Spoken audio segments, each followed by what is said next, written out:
Primera de Juan, capítulo 3, voy a comenzar a leer desde el versículo 1 en adelante, que dice así: Fíjense qué gran amor nos ha dado el Padre, que se nos llame hijos de Dios, y lo somos. El mundo no nos conoce precisamente porque no lo conoció a Él. Queridos hermanos, ahora somos hijos de Dios, pero todavía no se ha manifestado lo que habremos de ser. Sabemos, sin embargo, que cuando Cristo venga, seremos semejantes a Él, porque lo veremos tal como Él es. Todo el que tiene esta esperanza en Cristo se purifica a sí mismo, así como Él es puro. Todo el que comete pecado quebranta la ley. De hecho, el pecado es transgresión de la ley. Pero ustedes saben que Jesucristo se manifestó para quitar nuestros pecados, y Él no tiene pecado. Todo el que permanece en Él no practica el pecado. Todo el que practica el pecado no lo ha visto ni lo ha conocido. Queridos hijos, que nadie los engañe. El que practica la justicia es justo, así como Él es justo. El que practica el pecado es del diablo, porque el diablo ha estado pecando desde el principio. El Hijo de Dios fue enviado precisamente para destruir las obras del diablo. Ninguno que haya nacido de Dios practica el pecado, porque la semilla de Dios permanece en él. No puede practicar el pecado porque ha nacido de Dios. Así distinguimos entre los hijos de Dios y los hijos del diablo. El que no practica la justicia no es hijo de Dios, ni tampoco lo es el que no ama a su hermano. Wow. Juan escribe esta carta con varios propósitos, pero uno de ellos, como vimos la semana pasada, es que se habían metido anticristos a la iglesia, que querían poner su enseñanza en lugar de la enseñanza del Evangelio, la enseñanza de los apóstoles como Juan, como Pablo, como Pedro. Estos anticristos habían metido una idea entre el pueblo muy peligrosa. La idea era esta: que como tú tenías el conocimiento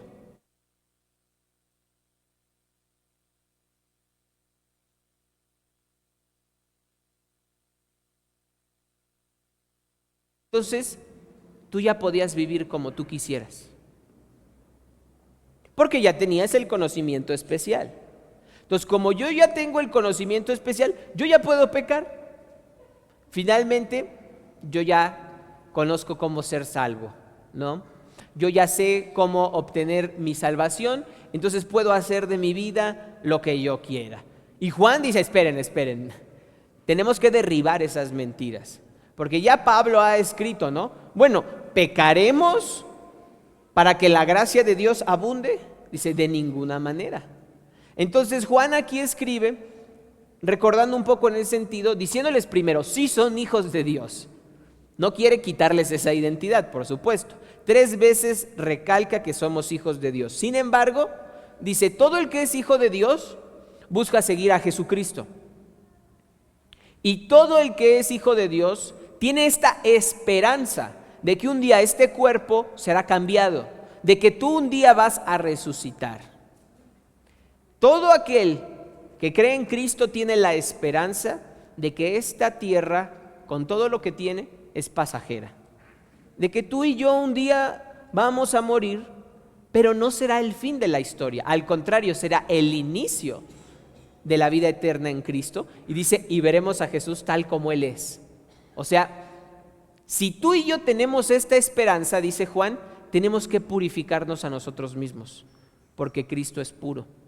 O sea, seguir su ejemplo, como ya antes lo había mencionado en el capítulo 1, de vivir como Jesús vivió, para derribar esa mentira que dice, bueno, pues total, me arrepiento al final de mi vida, ¿verdad? Y ya voy al cielo y mientras tanto hago lo que yo quiera. Mucha gente puede llegar a pensar así todavía, ¿no? Pues si el perdón de Dios es ilimitado y Él me ama, pues entonces voy a seguir pecando, total, antes de morir me arrepiento y ya. Y esa idea demuestra que no ha creído en Cristo realmente. Porque si crees en Cristo, buscas honrar al que te salvó. Buscas corresponder al amor que Él ya te ha mostrado en Cristo Jesús. Entonces, lo que está escribiendo Juan es muy básico, pero muy profundo. Les está diciendo a la gente, a ver, así como Jesús es puro, nosotros también debemos buscar esa pureza. ¿Y cómo vamos a lograrlo? Entra el concepto de permanecer, ¿verdad? Entra en el concepto de que tú y yo tenemos que permanecer en Cristo. ¿Qué significa permanecer? Si lo ves en un diccionario, puede decir que permanecer significa mantenerse en una posición o continuar practicando algo con el paso del tiempo. Mantenerse en un lugar, mantenerse en una idea, mantenerse en una decisión, mantenerse en una forma, ¿verdad? Eso es permanecer. Pero Juan está hablando de un concepto de permanecer más profundo. Cuando Juan dice en el versículo 6, dice, todo el que permanece en él no practica el pecado, esta palabra de permanecer significa tener una comunión íntima con Dios. ¿Te preguntas qué es permanecer? Permanecer es tener una íntima comunión con Dios. Eso es permanecer. Como un árbol que se enraiza, ¿verdad? En la tierra, tú enraizado en Cristo. ¿Y qué sucede con una persona así? Eso es lo más importante, ¿no? ¿Qué sucede con alguien que está bien firme en su fe en Cristo? Bueno, lo primero y lo más natural que sucede con alguien que permanece en Dios es que da fruto. Da fruto. Vamos a leer Juan 15:5, porque Jesús ya había hecho mención de esto a sus discípulos. En Juan capítulo 15, versículo 5.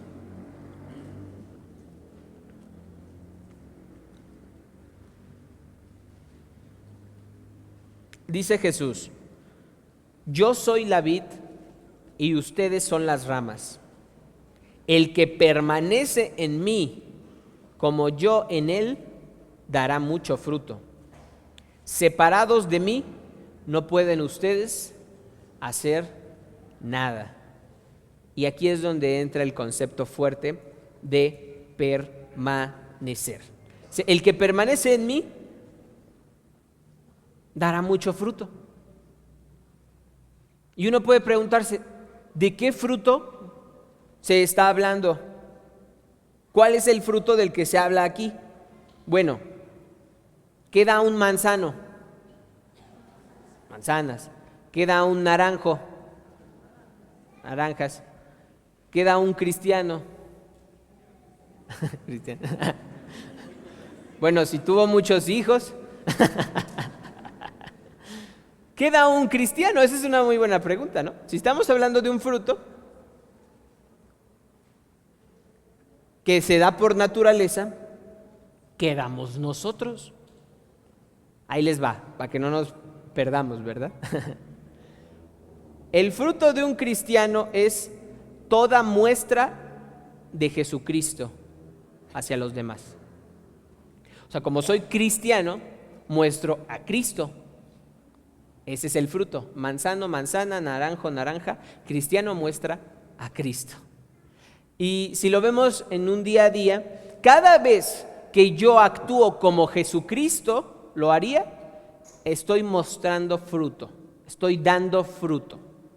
Cada vez que yo, en lugar de hacer mi propia voluntad, cada vez que yo tomo la decisión de seguir el ejemplo de Jesucristo, en lugar de lo que a mí en mi necedad me hubiera gustado hacer, estoy dando fruto. Por ende, cada vez que yo hago lo que yo quiero en lugar de lo que Cristo me manda hacer, me estoy secando. Como dijo Jesús, El que no da fruto se seca. La rama que no da fruto se seca y se corta y es echada al fuego. Pero la rama que da fruto se poda para que dé más y más y más. Entonces, si un día alguien te lastimó y tenías ganas de decirle hasta de qué se iba a morir, pero controlaste tu lengua, la amarraste, diste fruto. Si un día, ¿verdad?, alguien te lastimó y tú querías regresársela, pero lo perdonaste, diste fruto. Mostraste a Cristo, porque Cristo es perdonador. Si tú un día le compartiste el evangelio a alguien, al que amas, al que no quieres que se pierda, estás dando fruto, porque le estás hablando de la salvación. Así como Cristo vino a predicar salvación, ahora tú también lo estás haciendo. Eso es dar fruto. Si tú un día barres tu entrada y la del vecino, entonces estás amando, estás dando fruto. Le estás diciendo al Señor: tú eres mi Dios y yo estoy tan unido a ti que esto sale de mí de forma natural. Porque ningún agricultor golpea los árboles, ¿verdad?, diciendo den más fruto, den más fruto. No.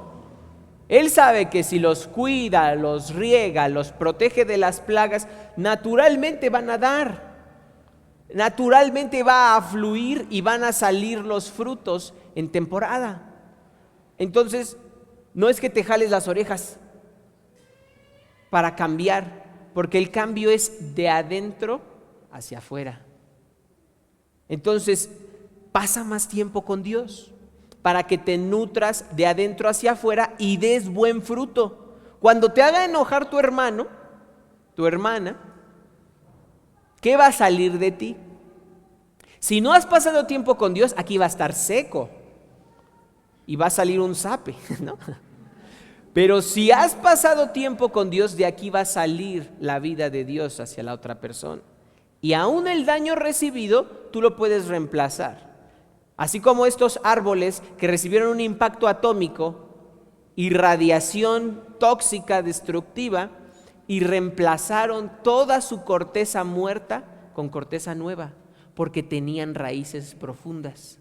Y reemplazaron todas las ofensas, todas las ramas, todas las hojas que le fueron destruyendo esta bomba, todas las fueron reemplazando, una por una. Tal vez tú y yo hemos recibido impactos, ofensas, dolores, y no puedes regenerarte por ti mismo, y no puedes sanar por ti mismo. Solamente tu relación con Cristo y el que tú eches raíces en Dios te puede dar la sanidad que anhelas. ¿Cuántos dicen amén? Amén. Solamente tu vida permaneciendo en Cristo te puede dar fruto nuevo, alegría nueva, una nueva amabilidad que tú tal vez no sabías ni que tenías. Tú dices: yo soy bien mecha corta, pero con Cristo tengo una nueva amabilidad. Exacto, porque Dios hace todo nuevo. Amén. Gloria a Cristo. Y entonces, en lugar de dar nopales y espinas a tu prójimo, ¿verdad?, le vas a dar algodoncito, le vas a dar duraznito, le vas a dar fresa, ¿no? No que seas fresa, pero le vas a dar algo bonito. Entonces, tú eres el producto de tu relación con Dios. Tú estás aquí para hacer crecer esa relación y para echar raíces en Cristo. Esa es la primera señal de que tú y yo permanecemos en Él, que estamos dando fruto, que no estamos haciendo nuestra propia voluntad necia, sino que estamos buscando y haciendo la voluntad de Dios en nuestras vidas. La segunda señal de que tú has permanecido en Cristo es justamente lo que dice Juan en su carta, que no practicamos el pecado. Vamos a volver a leer 1 de Juan 3:6.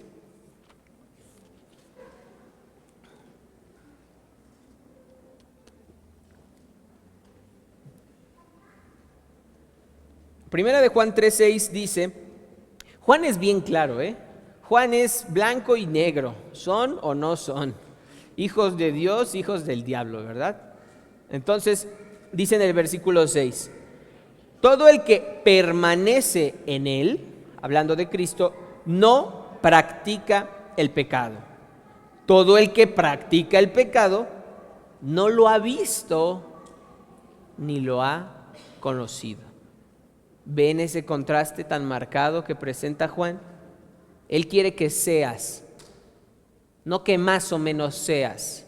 Él quiere que permanezcas, no que estés con un pie arriba y uno afuera. Él quiere que tú completamente seas todo lo que Dios ha visto, ¿no? Entonces, para explicar este versículo es bien importante hacer una distinción. Y la distinción es que existe caer en pecado y practicar el pecado.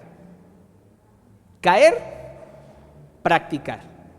Vamos a hablar de esa diferencia, porque aquí Juan dice que el que permanece en Dios no peca, que el que permanece en Dios no está practicando el pecado. Dices, ¿cómo me dices eso? Si en el capítulo 1 y 2 tú dijiste que si alguien afirmaba yo no he cometido pecado, yo no tengo pecado, es un mentiroso. O sea, todos han pecado, ¿verdad? Todos hemos pecado.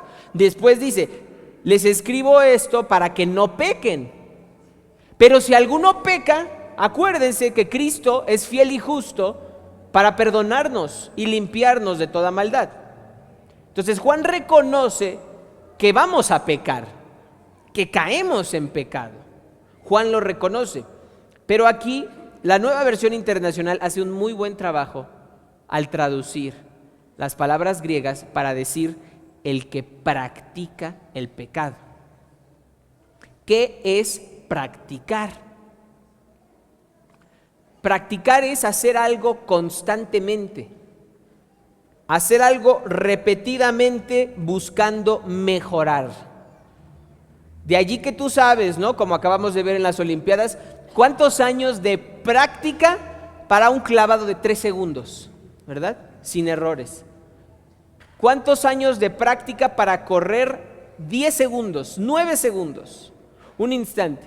Pero repiten y repiten y repiten el clavado, la carrera, el movimiento, lo repiten una y otra y otra y otra vez para mejorar, para que su cuerpo ya esté completamente memorizado todo lo que va a hacer, para que ya su cuerpo esté completamente listo para ejecutarlo sin errores, ¿no? Entonces, Juan dice, el que practica el pecado, o sea, el que lo hace repetidamente, no conoce a Dios.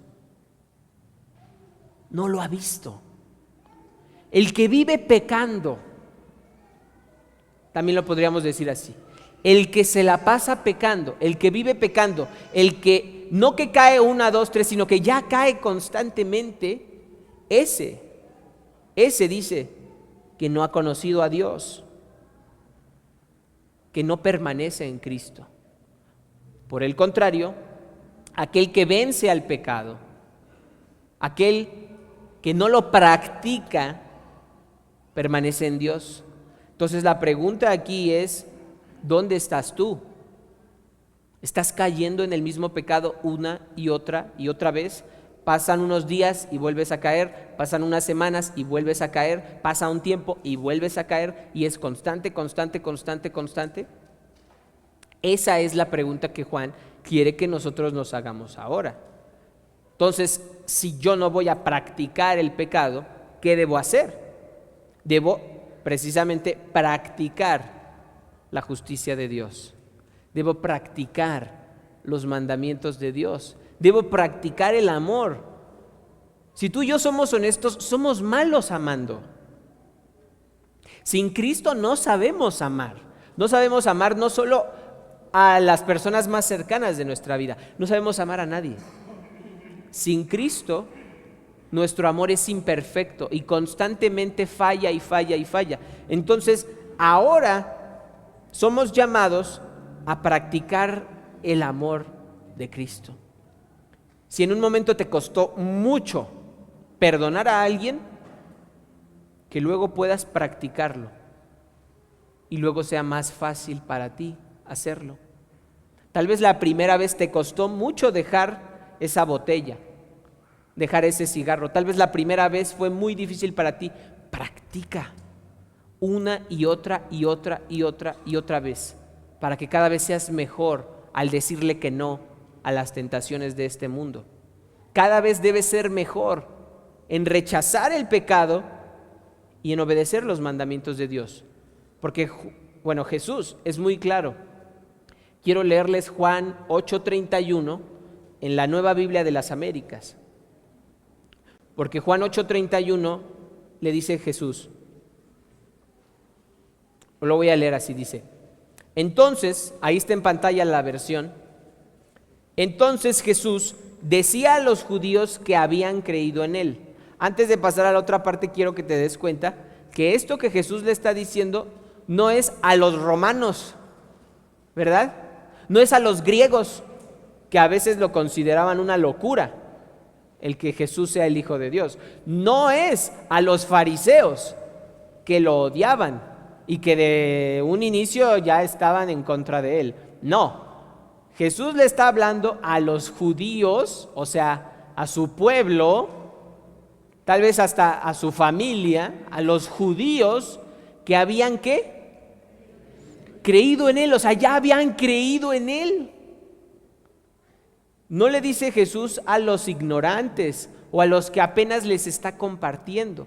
Jesús le dice esto a su pueblo que ya había creído. Les dice: si ustedes permanecen en mi palabra, verdaderamente son mis discípulos. Necesitamos aprender a permanecer en la palabra de Dios. Permanecer leyéndola, permanecer conociéndola y sobre todo permanecer aplicándola. Ya no se trata de ver si a veces caigo o no, sino de practicar el bien para no estar pecando. ¿Cómo se vence el mal? Dice, haciendo el bien. Entonces Juan está aquí diciéndoles que nosotros ahora debemos practicar y permanecer en la palabra de Dios. Eso es señal de que tú y yo hemos echado raíces profundas, que no nos van a mover, que hemos echado raíces profundas y entonces estamos siendo todo lo que Dios vio que fuéramos. Finalmente, una señal de que tú permaneces en Cristo es que has aprendido a perseverar en medio de las dificultades. En otras palabras, que cuando todo está bien, tú buscas y alabas a Dios, pero cuando todo está mal, tú buscas y alabas a Dios. Que cuando las situaciones en tu familia no están como te gustaría, tú le agradeces al Padre su amor y su misericordia. Que tu gratitud a Dios, que tu fidelidad a Jesús no están condicionadas por lo que la gente te hace o por las situaciones que tú llegas a vivir. O sea, que te mantienes firme hasta el fin. Así le escribe Pablo a Timoteo, como lo vimos esta semana, ¿verdad? En nuestros grupos. Dice, he peleado la buena batalla, me he mantenido en la fe. Y se lo está diciendo a un Timoteo que recibe su carta como las últimas palabras de Pablo, porque él sabe que ya pronto va a morir, que tuvo que sufrir naufragios, persecuciones, cárceles, lapidaciones, que lo buscaban para matarlo. Dice, me he mantenido en la fe, he peleado la buena batalla, he terminado la carrera. Esas son palabras que inspiran de un hombre de fe que tiene las raíces más profundas que ni una bomba atómica le quita su fe en Cristo. Y este es el contexto del que se habla en el libro de Apocalipsis, que describe la perseverancia. Hablando de permanecer, el libro de Apocalipsis describe la perseverancia de los cristianos en un mundo caído completamente, en un mundo corrupto. Déjenme darles un poco de contexto. En Apocalipsis 14 está hablando de esta gran bestia, que se levanta. Y la bestia pide ser adorada, pide que la imagen suya sea adorada por todo el mundo. Y aquel que no la adore, dice la bestia que tiene autoridad para matar a esa persona que no adore a su imagen. Y que le ha puesto a todos una marca en sus manos y en su frente. Algunos interpretan que es lo que tú haces y lo que tú piensas, que les ha puesto su marca para que no puedan comprar ni vender nada, a menos que tengan la marca de la bestia. O sea que es un contexto horrible, ¿verdad? Un contexto terrible de persecución para los cristianos. Y en medio de ese contexto horrible, Juan describe la perseverancia de todos aquellos que se mantuvieron firmes hasta el fin. Apocalipsis 14:12 lo dice así, dice, en esto consiste la perseverancia de los santos. Miren, o sea, literalmente está diciendo, en esto consiste la perseverancia. ¿Tú quieres ser maduro? ¿Tú quieres llegar a la madurez? En esto consiste el que tú perseveres. Y ahora dice, en esto consiste la perseverancia de los santos, los cuales ¿qué? Obedecen los mandamientos de Dios y ¿qué? Se mantienen fieles a Jesucristo. Wow. Estos son hombres y mujeres a prueba de todo. Les quitaron la capacidad de comprar y vender, les cambiaron el orden mundial. La bestia está pidiendo ser adorada, o si no, los matan. Dice, que me mate, total, tengo vida eterna. Amén. Amén. Gloria a Dios. Tengo vida eterna. Amén. Esa es una persona madura. Si me mata, favor me hacen porque voy con Cristo. Si me matan, ya me sacan de este mundo tan corrupto y tan destruido. Pero el tiempo es corto, ya viene Cristo. O sea, ya viene el Señor. O sea, como peor se pueda ver la noche, más grande va a brillar Jesucristo en gloria. Amén. Amén. Ya viene nuestro Señor. Ya viene. Y eso es permanecer, que en medio de las dificultades yo siga siendo fiel a Cristo.